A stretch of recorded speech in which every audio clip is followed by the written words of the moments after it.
posisyon mula sa Pandiocesis na Dambana ng Mahal na Poong Cruz sa Wawa at Parokya ni San Martin ng Tours sa Bocaue, Bulacan.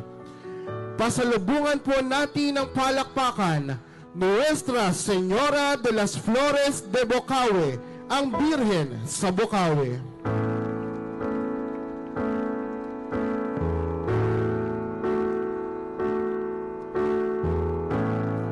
Ang tradisyonal na Flores de Mayo ay isa sa halimbawa ng pagsasanib ng pananampalataya at kultura ng mga Pilipino sa ating bansa mula pa noong ikalawang digmaang pandaigdig.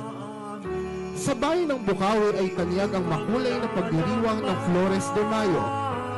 Taong 1984 sa panunungkulan ng nooy Kura Paroko, Reverendo Padre Jose Miguel Paez, mas lalong napagyaman ang pagdiriwang ng Flores de Mayo sa bayang ito. Ngunit sa di inaasahang mga pangyayari sa bayan ng Bocaue, ay nahinto ang pagdiriwang na ito at ang imahe ng Nuestra Señora de las Flores ay naitago sa loob ng 15 taon.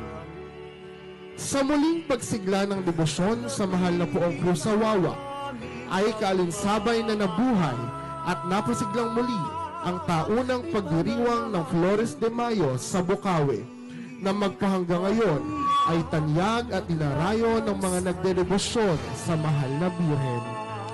Bunga ng masigla at makulay na pagdiriwang na ito, noong ika-21 ng Nobyembre taong 2020 ay ginawaran ng lubhang kagalang-galang Obispo Dennis C. Villarojo Didi ang Nuestra Señora de las Flores de Bocaue ng Koronasyong Episkopal. Nuestra Señora de las Flores de Bocaue, ipanalangin mo kami.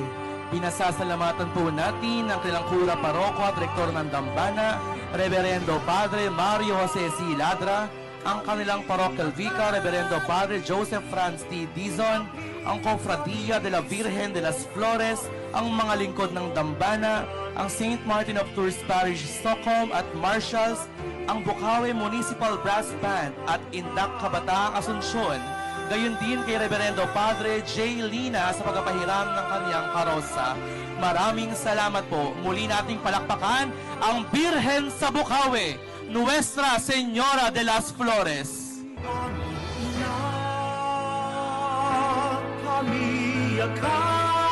Viva la Virgen! Viva! Viva la Virgen de las Flores! Viva! Tanggapin ang aming pagmamahal,